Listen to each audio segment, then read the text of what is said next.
Hi there, and welcome to another episode of The Divorce Couch. My name is Claire, and I'm a divorce coach based in Coleraine in Northern Ireland. My name is Salma, and I'm a divorce coach based in London. Hi there, my name is Simone, and I'm a divorce coach based in Germany. So it's lovely to have you with us again. Thank you for joining us. Grab a coffee and pull up a pew. We are going to do a bit of a continuation from our last one. So our last episode was to do with overwhelm and how it impacts us on a divorce journey. And the next thing that we thought would really go hand in hand, but we didn't want to do an hour-long episode, is the idea of decision making. Because up until you have a divorce situation on the table, you make decisions as a couple. And most couples have their own pattern and habits that they make decisions. You know, some people will make decisions about the children on their own, and other people will make financial. Sometimes they're together, decisions about holidays, you banter it about. And suddenly you're in a situation where you can't talk to that person in the way that you would have done before. And it's like there are now suddenly there's almost like two sides of a river in between. And it's almost like, how do you make decisions well? And how do you make decisions not involving the other person, but yet you have to include them if you have children, or if you're sorting finances, or you're dealing with solicitors?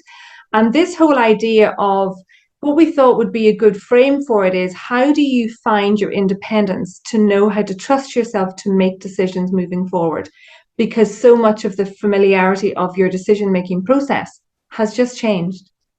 So I don't know which one of you two ladies would like to open up the discussion, but that's kind of where our topic is going today. I'm happy to start. I think. Go ahead. I have a thought, but you go ahead. Yeah. Just to add that, it is a time of where lots of decisions have to be made. Yeah. Right? You can't shy away from that. You can't not make those decisions. And well, you can not make those decisions, but I think the important thing to understand is the decisions that you're making at that point in time are going to, in some shape or form, impact not only the outcome of the divorce, but in some cases, your future. So you want to be an integral part of those decisions. And I think that's, for me is quite important, in the sense that, it is sometimes very difficult, especially if you've not been in the habit of making those decisions, or they feel scary, or you're unable to trust yourself, is to, those decisions really are going to impact the rest of your life in some shape or form. Where you're going to live, how often you're going to see your children, your work, all of these decisions that we suddenly, find ourselves being surrounded by, have to be made. And so you want to be best placed to take control of your future. It's going to be difficult. I was just thinking of all my clients, and I have to say, the longer I work with client, the deeper the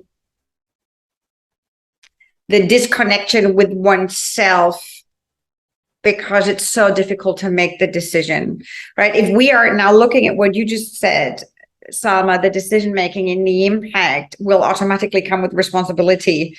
And if the decision making, the way you just put it, Claire, at the beginning, was with the partner, it could have been in a positive or even in a negative way. Even if you made a decision, you immediately knew, oh, but my partner is not supporting that, but you still referenced it, right? It was still mirrored one way or the other.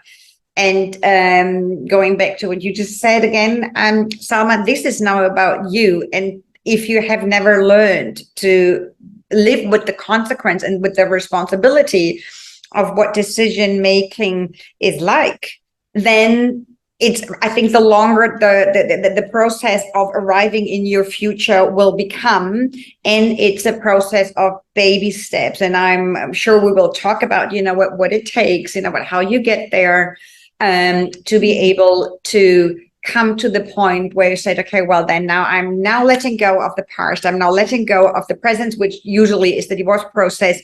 And I am now willing to step into my future with whatever that means, based on the decision.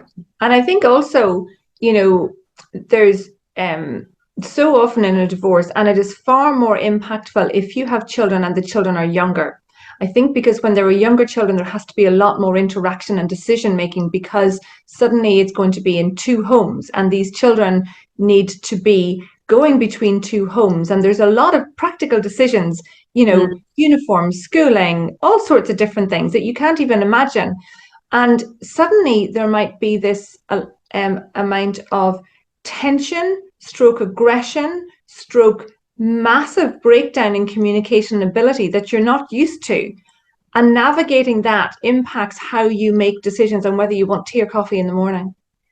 It is amazing how when we sort of get almost like blasted in one area that's very large, it has this ripple down effect that we think, I don't know what I want, I don't know how to do this. And the reality is, yes, you do, but it's finding it and finding people to support you, to help you to realize that you can make good decisions because you have made them in the past.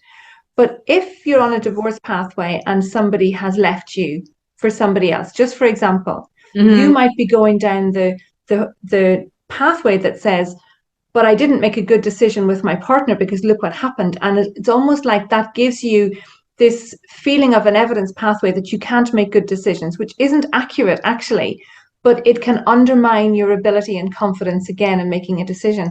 And I loved what you said, Simone, about the idea and the reality that to make a decision means you have to be able to cope with the responsibility and the consequences. And that's very scary. Very scary. In a lot of marriages, only one partner does the finances. So the other partner now has to make decisions on money that they haven't really been involved in, may not understand. And so as divorce coaches, what we help our clients to do is to find the right support in the right area. I'm not financially trained, but I will be advising my clients to contact a financial advisor or to speak to somebody to help them to make decisions based in an area that they need expertise advice on. And this is part of the decision-making process is, who do I need to help me? That's a very good question to ask yourself on a divorce journey, because it will help you to underpin your journey with people who will give you what it is you don't necessarily have, which is information and knowledge beyond your scope, but also the support and the strength to make what you believe are the best decisions at the time that you can make. And in building up your decision making, whether it is actually I want coffee for breakfast, and today I'm choosing to actually stay in bed all day because I just don't have the energy to go out and I need to feel like I can replenish myself. Those small decisions all build up an evidence pathway that tells you you can make good decisions.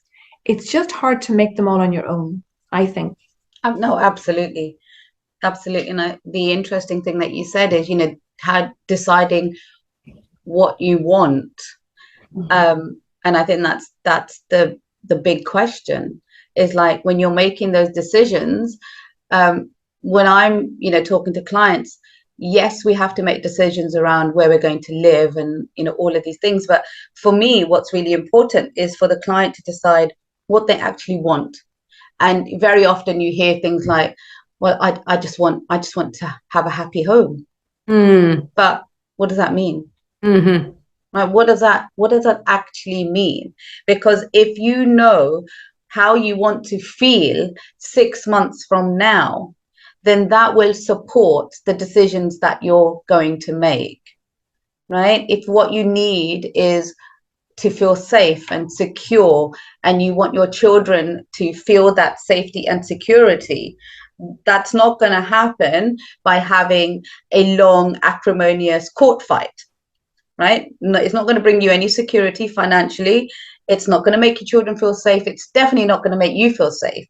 So there are some decisions, and granted, sometimes we do end up in these horrible conflictual situations, but the decisions that you make around that can really, if you know what it is ultimately that you want for yourself and your children, and you may not even be in a position, and I think this is, for me, this is just not something that I feel is possible at the time when you're going through divorce. You're not in a position to think about what your partner wants. And, that's a really difficult thing. People might say, put yourself in his position. No, you need to work out what it is that you want and you want for your children, and then base your decisions on that. Sometimes the question, what do you want, in itself is completely, I'm not sure I knew what I wanted. No. I think if somebody asked me what would I like, that's a question that I think I could find an answer to easier. Yeah. It changes the wording. In me, I would like to have somewhere that I would like to live in. I would like to have somewhere that is maybe not somewhere that my ex-husband is going to be passing every day. So it allowed me to find what it is that I needed in a way that I didn't know how to answer that question. Yeah. So sometimes it's about having people in your world to ask you questions, maybe slightly differently, to help you to figure out, because we all do know inside us what it is that we need or want. But the starting point on a divorce journey is two people will end up living in two different places.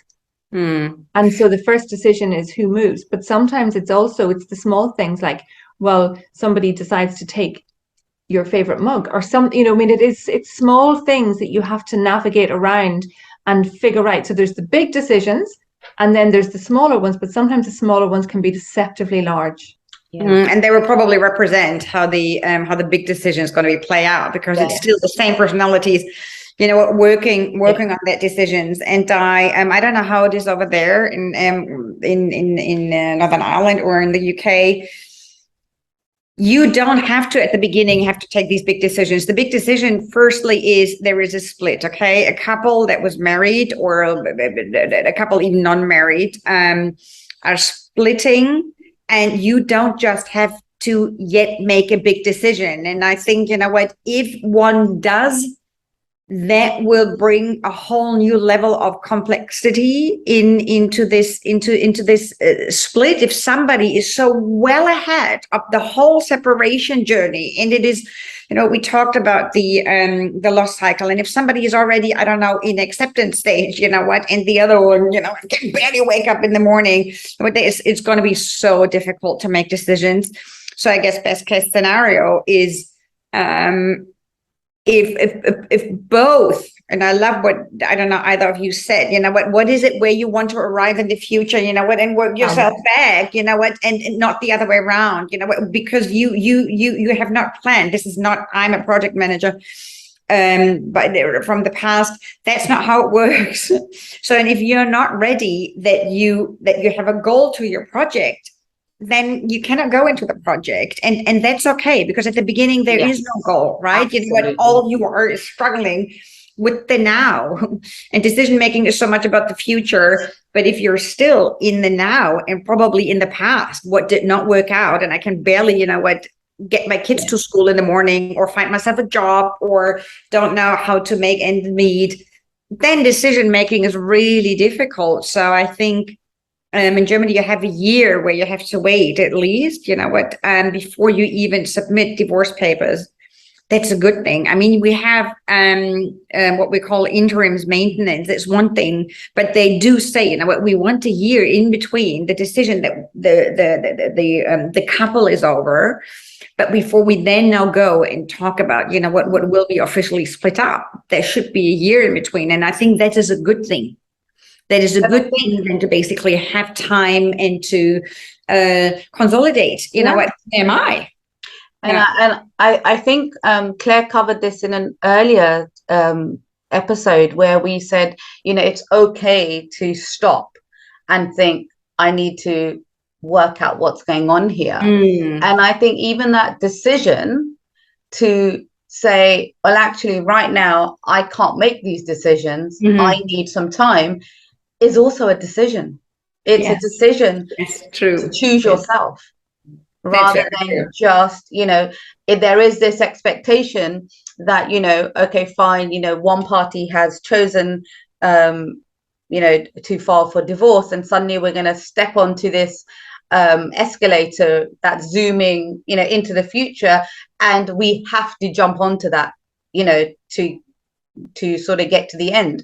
But no, actually, you have a choice to make that decision, to think, okay, well, I need some time right now to get my head around this. I Yeah. need some time to talk to somebody, either your therapist or your coach or your friends or your family, to actually get your head around the situation that you found yourself in, so that when you do come to the point where you're making these life-changing decisions, you're on a slightly less emotionally elevated, like, sort of footing. Like you said, you're somewhat grounded, not to say that, it's always going to be like that, but at least at the point where you're making those decisions, you need to be able to think straight, which I felt in my own situation I didn't give myself the chance to do. It was almost right now I'm on that, trajectory, and I can't get off. But actually, I could have made a decision at any point in time to say, actually, I am going to step off for a while because I need to step off. Yeah. And also I think very often when I used to think about decisions, I felt this really big weight of responsibility of getting it right. Yeah. What if I make the wrong decision? And I spent a lot of time in that. There's a definition I heard once, and it says the definition of hell is the valley of indecision. And it's so true, because whatever decision you make, chances are you can change it if you need to, or you can alter it, or you can have a bit of flexibility. It's actually getting to the point where you can make any decision. Once you've made a decision, it's like your system goes, okay, right, now I don't need to hold all these balls up in the air anymore. I've just got this one. And your nervous system comes down a bit and your energy gets pulled back in, and you go, okay, right, now let me see the outworking of this decision. And sometimes the words right and wrong, when we come to making decisions, paralyze us in their own ability, because they put this enormous weight that maybe doesn't need to be attached with the particular decision that you're making. If you're working out arrangements for childcare between two partners, you could put it for a trial basis. So you could try this and have it in the agreement that we're going to see how we get on after 8 weeks or 6 weeks or whatever it happens to be. But you have made a start at making something happen. So you have created forward movement again. We tend to get paralyzed as humans when we don't know how to make a decision, because we stay stuck. Once we start to move forward a bit, we become less paralyzed, and it's like, oh, the world is moving a little bit again, and I can move with it, pick it up or let it down. And there's an image that I love that is about on being on a roundabout, and your sat nav can't get you to where you want to go if you're still on the roundabout. So you take any exit off it, and you're either on the right exit, and your sat nav will keep you going, or it'll go, what's the word it uses? A U-turn is advisable or something. We call our sat nav Sheila in our car. Yeah. And, oh, there Sheila goes again. But then you've got your direction ability back, because you've made a decision, and the forward movement it has created has either shown you something that's good or shown you something that, oh, maybe that could be tweaked, but you have the ability to tweak it. So that idea of taking away the words right and wrong and taking them out of the word decision and going, we just need a decision right now. Let's hold it loosely. Let's see where we go. But I think on a divorce journey, having support people in your world will help you to make decisions. There's an easy and a hard way to do everything. I kind of did the hard way. Yes. Because I didn't know how to do it differently, but I wouldn't do it now. I wouldn't go back and do it the same way now. Sorry.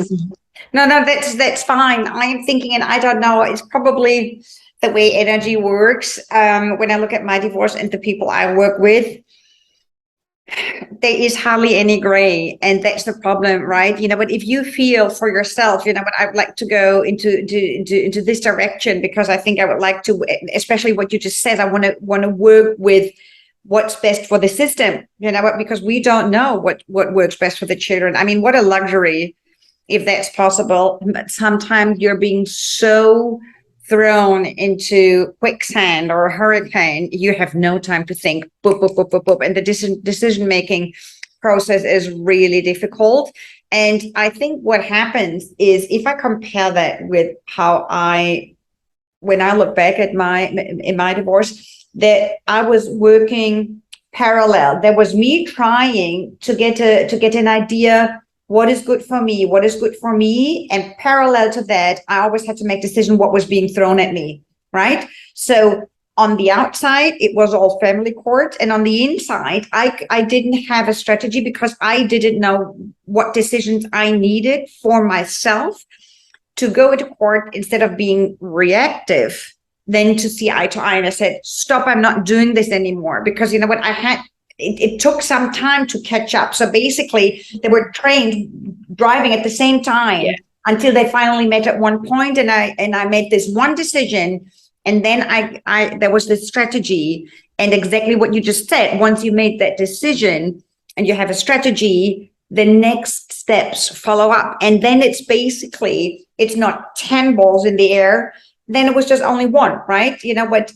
Because if you know where you want to go, it's this way, that way. Do you want to go the fastest way, or do you want to go the most expensive way? You know what? Do you want to go country roads, or do you want to do the highway? But the goal was clear. And in a high conflict divorce, unfortunately, it's not that easy. And you know what? If you find yourself a great mediator, they can help a lot.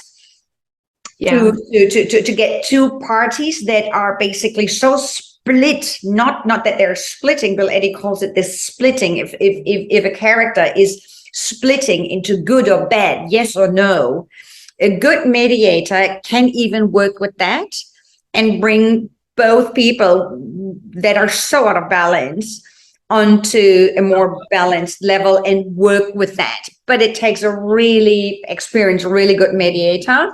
Because I think the least thing that we want with all the decision is, if you don't feel that's going your way or the other person's way, is handing, and we've talked about this before, right, is having somebody else make the decision for you. You know what, you want to remain in power and all those decisions. In control.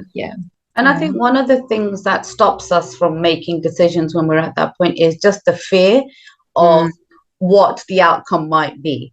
And I think human beings, we're really good at catastrophizing, right?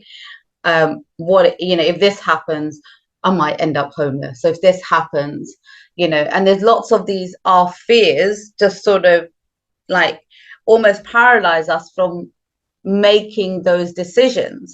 So, one of the questions that I often ask myself is, well, okay, what's the worst that can happen? What's the best that could happen? And what are all of the other possible eventualities which are, in the middle that could potentially happen? And, sometimes it's just our imagination and our fears that are driving that situation. So it's really, when there's when we're at that point where we have to make a really scary, a big decision, what is it that is playing on our mind? What is that conversation going on in our head that's stopping us from making that decision? And very often, sometimes it is just the fear taking over. Yeah, or it's a habit, right? I'm just thinking, when I sometimes talk about, or think about the divorce and of client, I think, why don't they do this quicker, right? Why are they not there yet? Because we are also creatures of habit. Yes. It's so easy to just say, why don't you just let go of your former lifestyle? And because it would that would be a very easy decision. Then there would no more court case be. But because we're creatures of habit, we just sometimes hold on to something, and rightly so, because it's been built up together. But it worked for us in one way or the other in the past, right? Okay, it may not have had the best outcome, but for whatever our survival tactics that we had, it was working for us. And and I don't know, it was something that I went through, and I think I called you, and remember when I flew back from Ireland and I couldn't make the decision because because of the strike, I had no idea, out of all the bad options now that were out there, not that Lufthansa helped me, but out of all the bad options, I didn't know which bad options I wanted to take, because I found them all so terrible that I didn't want to do them. But I went through the options on my own, and then I called you, and then by then I've had enough facts and figures. I had clarity what was out there, and I knew there is the status quo, and then there's a decision that needed to be made, and I was just so stuck. I couldn't. And then when I spoke to you, and then the moment the words came, it's kind of almost like journaling with a friend, instead of just putting it on a piece of paper. You let me have that monologue. And while I was talking to you and made sense of it all and put it together like a jigsaw, all of a sudden, you know what, it's almost like, oh, thank you very much for listening. You know what? I know what I want to do now, right? Yeah, no, Yeah, and so it's so good to talk because the brain can be so When we powerful. don't talk, it goes round and round and round, and we just get lost in the words. And one of the things, just from listening to what you were saying there as well, Salma, is, and also for you, Simone, I had a habit that I didn't realize was so strong, and it was the world I lived in, that I overthought everything. I didn't even realize I was doing it because it was so normal to me. Every decision I made, I was thinking, what's going to this and what's going to this and how does that work? And I didn't even know I was doing it. So when it came to then decisions around the divorce and the everything else, I didn't know I did this. So obviously I brought this into my decision-making process. So I found it harder to make. There were certain decisions that I made really quickly. And what I would say to all of you listening is, my looking back on my journey, I would say to the me back then, trust your gut a bit faster. Yes. Because my gut is a good guide. It was a good guide.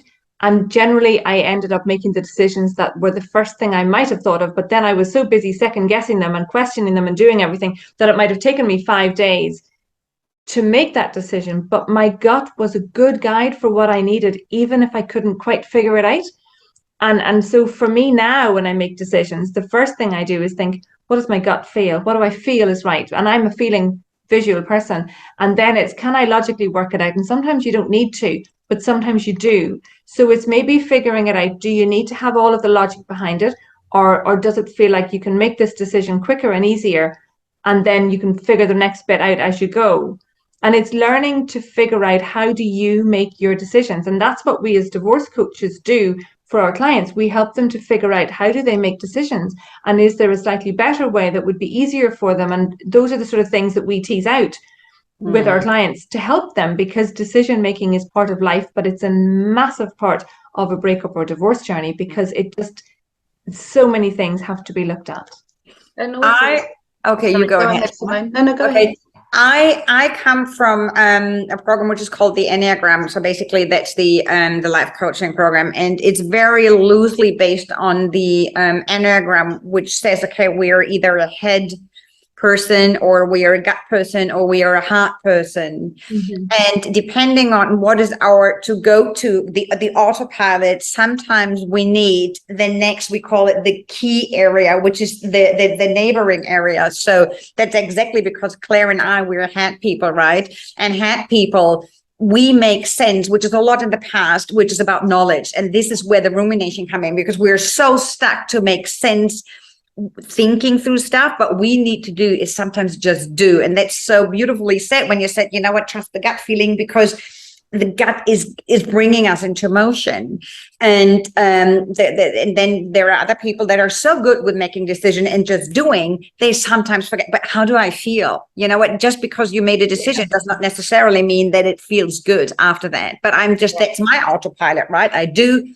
And then you realize, oh, but it doesn't really feel good. And the person that is so into emotion, they don't reflect things through, because all they feel is their heart, and the heart keeps telling them, oh, I am so hurt. You know, we talked about the overwhelm, or I am so happy or not happy. I'm so sad. So basically what they need is a bit of structure in the brain to just not be stuck in the heart, but then now to say, you know what would you think if you made the decision? Or if you were, no, then we would say, how would you feel if you take that decision? Or the thing person is, what would you do if you took a decision, right? So that's basically then the neighboring area. So that just came to my mind, that would help too. Sorry, yeah. I think just one extra thing that occurred to me when I was listening to you both speakers, also, why are you making that decision? Because if I reflect back to my divorce journey, there was an element of of fear there. And that I do see that in a lot of my clients, is that sometimes we're going, I wanted to make certain decisions because I didn't want any further conflict. I didn't want a backlash, or I was worried about the reaction that I was going to get. And so therefore, those decisions weren't necessarily in my best interest well, not in the best interest of my future, but Yeah, they were just to I protect hear you. that. I'm just going to go along with that because, you know, I don't want to, I don't want that backlash. So it's really about, you know, when we say making decisions for yourself and stepping into your independence, for me, it's very much about reflecting on, okay, I am making this decision, but also why am I making this decision? Is it really for me, or is it because I'm still operating in fear or in shame or guilt, or all of these emotions that were going on for me, especially? You know, some of those decisions that I made that I look back on now, and if I could go back, I'd probably change them because I'm a different person that's not driven by fear and shame and guilt and all of these, you know, emotions that I was. But, you know, it's about reflecting on, okay, if I'm going to make this decision and I want it to be the right decision, yes, follow your gut. Don't ignore it just because you're scared or at that moment in time. But, you know, get other people's perspective.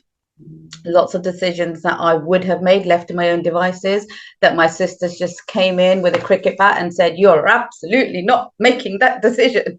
But you know what, you know, are you crazy? And sometimes it helps to run your, well, I'm thinking of, I mean, I think this might be the best option, or I think this might be, you know, these are the three options, and let somebody that you trust, your solicitor, your coach, your best friend, your family, to just kind of give you perspective so that you're making the right decision for yourself. And not to say that you have to take anyone else's advice, right? Because nobody knows what the right decision for you is. Even as a coach, I don't know what the right decision for my clients are, but what I can give them is options. Yeah. Yeah. So before we wrap up, Simone, have you anything you want to add? I remember, I mean, I had to take this huge decision whether or not to move back to Germany. And I thought it was really, really scary. And then my mom just said, and I love that, she just said, you know what, and this basically, it finishes with how you began. Sometimes we can also, you know what, just take a decision because we have to take a decision. And if it doesn't work out, then we have to look at it then instead of just doing no decision and say, okay, well, could I reverse it? How much do I have to tweak it? You know, what did I forget? You know what, sometimes isn't there a thing, you know what, sometimes 90% is better than 110%, you know what, and then just own it and say, you know what, at that point I didn't know it any better. And then, you know what, you look at it, you live it, and then you realize, it's not working. And then you just say, okay, well, then we now have to work with. Yeah. And I think that would be a good point to end it on, with adding the extra thing that I sort of have really come to understand the value of, is that in life, we make the best decisions we can with the information we have at any given time. And as we learn more information, if we are flexible enough, we can change our decisions. But to stand in the future and to look back and spend a lot of time regretting a decision that we made because we wish we had done it differently, that regret serves no purpose except it keeps you stuck. But if you're able to give yourself permission to know that the best decision at that time was the one you made because that's what the information you had to make it, that allows you to go, would I make the same decision now? Can I change what I've made? Do I need to look at it? It gives you flexibility. It's very easy to become rigid with decision making. And again, that right, wrong concept comes into it. And I love the fact that as I grow and change, yes, I would have made different decisions, but I can't go back and change them. But if I make decisions in the future, they can be slightly different. And I think to wrap up, the really important message we wanted to get across today is that there are a lot of decisions that need to be made on a divorce journey. And maybe having a look and spending a bit of time and investing in, how do you make decisions in your life? And is there a different way that could be done? Or do you need different questions to be asked of you to allow you to see things slightly different? So when you're making decisions, hold them a little bit looser if you can. Open up to other people, because as Simone very clearly demonstrated there, sometimes us just talking to somebody else allows us to figure it out. I'm a talking person. I figure it out when I talk. So, Mhm. and it's faster than writing. So I do the talking out loud or talking to a friend or whatever. You know, sometimes we'll get our own decisions as we talk it out because we've gone, oh, that, now I know. Mhm. So start to notice when you make decisions, start to notice how you do it, because we can't change anything until we have an awareness. And that's one of the things we always talk about is you need the awareness first, and then the change can come if it's necessary down the line. So we hope this has helped, and we hope that you will join us again on the couch. We would love you to hit the like, share, and subscribe button. And if you know of anyone who's on a similar journey that would avail and benefit from this, please send the link and let them know, because these are topics that we all wish that we had heard more about on our journeys, which is why we're choosing to do this channel. So until the next time, goodbye and thank you for listening. Goodbye. Bye.